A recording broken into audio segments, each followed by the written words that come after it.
അല്ല, ആ പെണ്ണിന് സമ്മതമല്ല. കണ്ണൻ ഉറക്കെ വിളിച്ചുകൂവി. ദൈവമേ, ഇവൻ ഇന്നും കുടിച്ചോ? നന്ദൻ നെറ്റിയിൽ കൈവച്ചു. ഏയ്, ഇവിടെ വാ. എസ് ഐ വിളിച്ചതും കണ്ണൻ അങ്ങോട്ട് ചെന്നു. സാർ, അതൊരു കുടിയനാണ്. അയാളോടൊക്കെയാണോ എൻ്റെ മോളെക്കുറിച്ച് ചോദിക്കുന്നത്? നാരായണൻ അല്പം ചൂടായി. സാറ് ചോദിക്കട്ടെ, നിങ്ങൾ മിണ്ടാതിരിക്കൂ, കോൺസ്റ്റബിൾ പറഞ്ഞു. താൻ എന്താ പറഞ്ഞത്? എസ് ഐ കണ്ണനടുത്ത് എത്തിയതും ചോദ്യം വന്നു. ഈ കുട്ടിക്ക് ഈ വിവാഹത്തിന് ഇഷ്ടമല്ല, കണ്ണൻ പറഞ്ഞു. കാരണം? ഈ കുട്ടിക്ക് മറ്റൊരു ഇഷ്ടമുണ്ട്. ദേവു ഞെട്ടലോടെ മുഖമുയർത്തി നോക്കി. എല്ലാവരും നടുക്കത്തോടെയാണ് കണ്ണനെ നോക്കിയത്. ഉണ്ടോ കുട്ടി? എസ് ഐ ചോദിച്ചു. ദേവു മുന്നിലിറക്കിക്കൊണ്ട് തല താഴ്ത്തി. ദേ, എൻ്റെ മോളെക്കുറിച്ച് അനാവശ്യം പറഞ്ഞാലുണ്ടല്ലോ. നാരായണൻ മുണ്ടുമടക്കി കുത്തി കണ്ണൻ്റെ അടുത്തേക്ക് പാഞ്ഞു. ഏയ്, കോൺസ്റ്റബിൾ അയാളെ പിടിച്ചു നിർത്തി. കുട്ടി പറയൂ, ഭയപ്പെടേണ്ട, എസ് ഐ പറഞ്ഞു. ദേവു ഭയത്തോടെ മുഖം താഴ്ത്തി. ഇത്ര നാളും മൂടിപ്പിടിച്ച ഇഷ്ടം പുറത്തു വരുമെന്ന് അവൾ ഭയന്നു. ആ കൊച്ചു പറയില്ല സാറേ, കണ്ണൻ പറഞ്ഞു. അതെന്താ? എസ് ഐ ചോദിച്ചു. ആ കൊച്ചിൻ്റെ അച്ഛൻ്റെ ഏറ്റവും വലിയ ശത്രുവിനെയാ ആ കൊച്ചു സ്നേഹിക്കുന്നേ. ദേവു മിഴികൾ ഇറുക്കെ മൂടി. നാരായണൻ സംശയത്തോടെ നോക്കി. എല്ലാവരുടെയും മുഖത്ത് ആ ഭാവം തന്നെയായിരുന്നു. നന്ദനെ കണ്ണു ചുരുക്കിയാണ് അവനെ നോക്കി നിന്നത്. ശത്രുവോ? അതാരാ? എസ് ഐ ചോദിച്ചു. നന്ദേട്ടൻ, കണ്ണൻ പറഞ്ഞതും എല്ലാവരും ഞെട്ടി. നന്ദൻ ഞെട്ടി വാ പൊളിച്ചു. ഡാ, എൻ്റെ മോളെക്കുറിച്ച് നീ? നാരായണൻ കണ്ണൻ്റെ ഷർട്ടിൻ്റെ കോളറിൽ പിടിച്ചു. കോൺസ്റ്റബിൾ നാരായണനെ പിടിച്ചു മാറ്റി. ആരാ നന്ദൻ? എസ് ഐ ചോദിച്ചു. നന്ദൻ അപ്പോഴും ആ ഞെട്ടലിൽ തന്നെയാണ്. സാറേ, ഇവൻ വെറുതെ നുണ പറയുന്നതാ. എൻ്റെ മോള് അങ്ങനെയുള്ള കുട്ടിയല്ല. അവൾക്ക് അങ്ങനെ ഒന്നുമില്ല, നാരായണൻ പറഞ്ഞു. അങ്ങനെയൊന്നും ഇല്ലാതാണോ തൻ്റെ മോൾ ഇന്നലെ രാത്രി നന്ദേട്ടനെ കെട്ടിപ്പിടിച്ചു കരഞ്ഞത്? തൻ്റെ മോളോട് ചോദിക്കി. ഞാൻ എൻ്റെ ഈ കണ്ണോട് കണ്ടതാ. കണ്ണനും കലിപ്പായി. ദേവു മുന്നിലിറക്കി തലതാഴ്ത്തി പിടിച്ച് അതേ ഇരിപ്പിരുന്നു. നന്ദൻ വേഗം പുറത്തേക്ക് ഇറങ്ങാൻ നിന്നതും നരേഷും നീതും അകത്തേക്ക് വന്നത്. കേട്ടുകഴിഞ്ഞോ? നരേഷ് ചോദിച്ചു. ഇല്ല, നന്ദൻ ഒന്ന് വിക്കി. ഭാഗ്യം, നരേഷ് ഉള്ളിലേക്ക് കയറി. എന്തേ? നരേഷ് പോകുന്ന കണ്ട് നന്ദൻ നീതുവിനെ നോക്കി. അയാളൊരു മാനസിക രോഗിയാ. അയാളെ ചികിത്സിക്കുന്ന ഡോക്ടറെ കാണാൻ പോയതാ. പക്ഷേ ഡോക്ടർ അവിടെ ഇല്ല. ഫോണിൽ വിളിച്ചിട്ട് കിട്ടുന്നുമില്ല. കെട്ടുകഴിഞ്ഞാൽ ഉറപ്പായും അയാൾ അവളെ എന്തെങ്കിലും ചെയ്യും, നീതു പറഞ്ഞു. എന്തേ? നന്ദൻ ചോദിച്ചു. നീതു കോളേജിലുണ്ടായ പ്രശ്നങ്ങളെല്ലാം പറഞ്ഞു. അവിടെ എന്താ ബഹളം? നീതു വേഗം അകത്തേക്ക് കയറി. ഒന്ന് ചിന്തിച്ച് നന്ദനും. നാരായണൻ കണ്ണനെ ഇടിച്ചു. പോലീസ് പിടിച്ചു മാറ്റാൻ ശ്രമിക്കുന്നുണ്ട്. കണ്ണൻ പറയുന്നത് ശരിയാ. നന്ദൻ കുടിച്ചു വഴി കിടന്നപ്പോൾ ആ കൊച്ചു പിടിച്ചു മാറ്റി കിടത്തുന്നത് ഞാനും കണ്ടതാ, ഉഷ പറഞ്ഞു.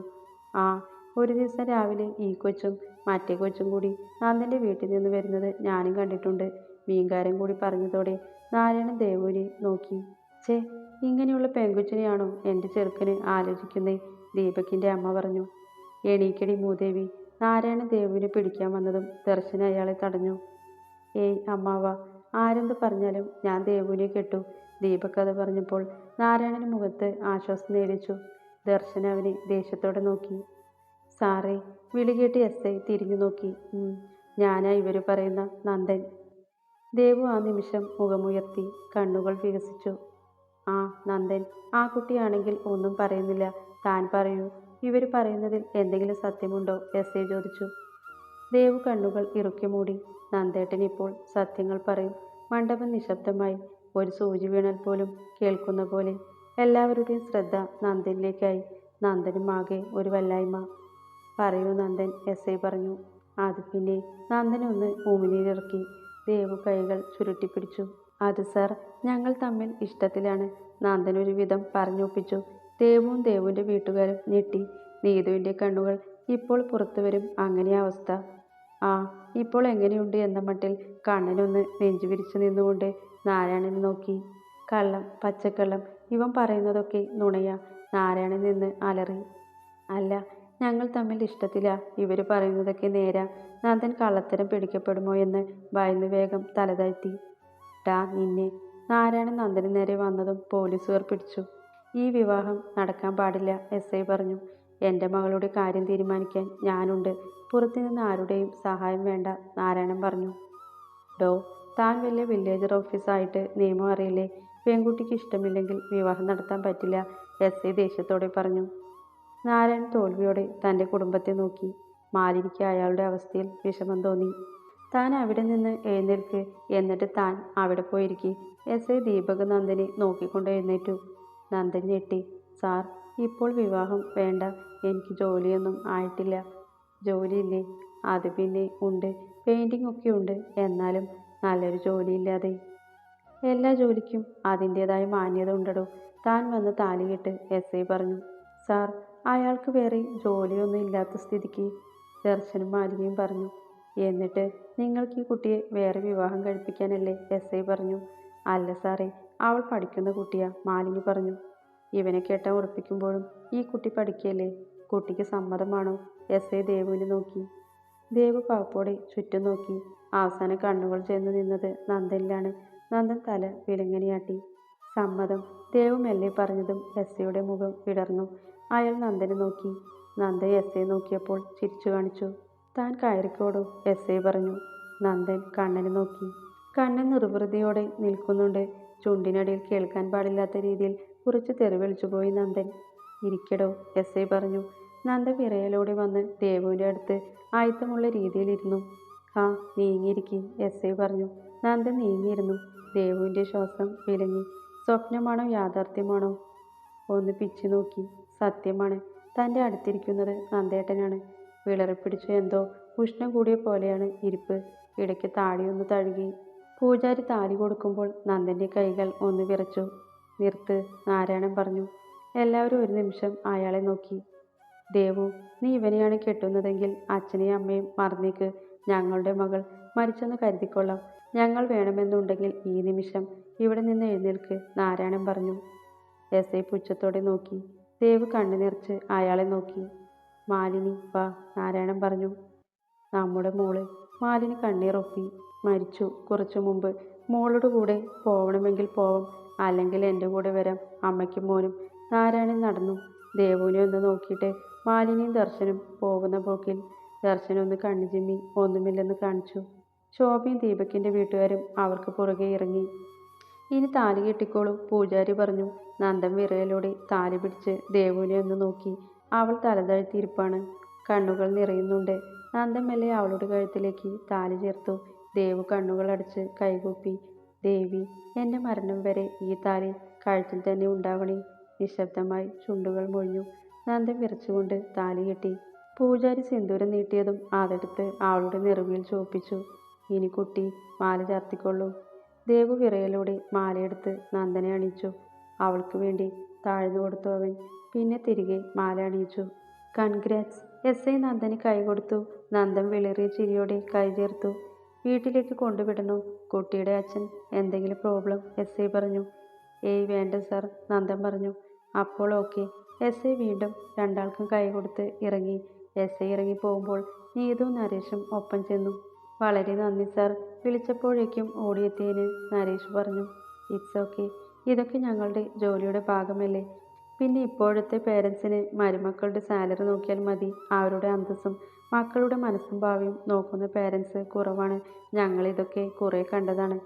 പിന്നെ നന്ദൻ ആളെങ്ങനെ കുട്ടിക്ക് ഇഷ്ടമാണെന്ന് പറഞ്ഞെന്ന് കരുതി. അയ്യോ, അയാൾ പാവമാണ് സാർ, അനാഥന, നീതു പറഞ്ഞു. ആ, അത് സാരമില്ല. ആ കൊച്ചിനെ നന്നായി നോക്കിയാൽ മതി. ആ സൈക്കോ പോലെ എങ്ങനെ ആയിരുന്നെങ്കിൽ കുടുങ്ങും. എസ് ഐ ചിരിച്ചു. ഏയ്, ഒരിക്കലും അയാളെപ്പോലെ അല്ല സാർ. അയാൾ ഇന്നലെ അവളെ, നീതു പറഞ്ഞു. അപ്പോൾ നിങ്ങൾക്ക് പോലീസിൽ വിവരം അറിയിക്കാമായിരുന്നില്ലേ? എസ് ഐ ചോദിച്ചു. ആ കുട്ടിയുടെ അച്ഛൻ സമ്മതിച്ചില്ല സാർ. ഞങ്ങൾ ആ ഡോക്ടറെ കൊണ്ട് വരാനായിരുന്നു പ്ലാൻ. പക്ഷേ ഡോക്ടറെ അന്വേഷിച്ചിട്ട് നിരാശരായി മടങ്ങേണ്ടി വന്നു. അപ്പോഴാ സാറിന് വിളിച്ച് വിവരം പറഞ്ഞത്, നീതു പറഞ്ഞു. ആ, ഇനി നന്ദൻ അഥവാ സൈക്കോ ആവണമെങ്കിൽ ആ കൊച്ചിനോട് ഒരു ഫോൺ കോൾ ചെയ്താൽ മതിയെന്ന് പറഞ്ഞേക്ക്, എസ് ഐ പറഞ്ഞു. നീതു ചിരിയോടെ തലയാട്ടി. എസ് ഐ യാത്ര പറഞ്ഞ് ജീപ്പിൽ കയറി. പിന്നെ ആ കുട്ടിയോട് ഇനിയെങ്കിലും ഇഷ്ടം തുറന്നു പറയാൻ പറഞ്ഞേക്ക്. ഓ ശരി സാർ. ജീപ്പ് മണ്ഡപം കടന്ന് റോഡിലേക്ക് ഇറങ്ങി. അവൾക്ക് നന്ദനെ എത്ര വർഷമായി ഇഷ്ടമാണെന്നാ പറഞ്ഞത്? നരേഷ് ചോദിച്ചു. 5 വർഷം. ആ, യോഗം വേണം. നമ്മളെയൊക്കെ ആര് സ്നേഹിക്കാനാ? നരേഷ് പറഞ്ഞു. ഏറ്റില്ല. നീതു അവനെ മറികടന്നു പോയി. ഏൽപ്പിക്കാലോ, നരേഷ് ചിരിച്ചു. വേണ്ടെന്ന് പറഞ്ഞിട്ടും കമ്മിറ്റിക്കാർ സദ്യ കഴിപ്പിച്ചിട്ടേ അവരെ വിട്ടുള്ളൂ. ദേവുവും നന്ദനും ഭക്ഷണം കഴിച്ചു കഴിഞ്ഞ് പരസ്പരം നോക്കി. ദേവു വേഗം തല താഴ്ത്തി. നന്ദേട്ടാ, വീട്ടിലേക്കല്ലേ? കണ്ണൻ ചോദിച്ചു. നന്ദൻ പല്ല് കടിച്ച് തലയാട്ടി. ഇറങ്ങിക്കോ അളിയ. നരേശ് നന്ദനെ നോക്കി. നന്ദൻ അവനെ ദേഷ്യത്തിൽ നോക്കി. നരേശിൻ്റെ ചിരി മങ്ങി. ഡി ഇങ്ങു വന്നേ. നീതു ദേവുവിനെ പിടിച്ചു മാറ്റി നിർത്തി. എന്താ? അതെ, ഉടനെ അങ്ങേരോട് പഞ്ചാര ഒട്ടാൻ നിൽക്കണ്ട. അവിടെ പോയാൽ നിന്നെ കൊല്ലും. നീയും ഒപ്പത്തിന് നിന്നോണം കേട്ടല്ലോ. ഇതിനൊക്കെ കാരണം അങ്ങേരാണെന്ന തരത്തിൽ നിൽക്കണം. പിന്നെ ഉടനെയൊന്നും ഇഷ്ടമാണെന്ന് പറയണ്ട. സമയമാവട്ടെ. നീതു വേഗം പറഞ്ഞു. Good luck. എന്നെ കൊല്ലുകൂടി. ദേവ് മുരണ്ടു നിൽക്കുന്ന നന്ദനെ നോക്കി. ഉറപ്പില്ല, നീതു പറഞ്ഞു. ദേവ് സമയമായി. അളിയൻ്റെ കൂടെ ഇറങ്ങിയേക്ക്, നരേശ് പറഞ്ഞു. ദേവ് തലയാട്ടി. നന്ദൻ തൻ്റെ കായുമുണ്ട് മടക്കി കുത്തി മാലയെടുത്ത് മാറ്റി പുറത്തേക്ക് ഇറങ്ങി.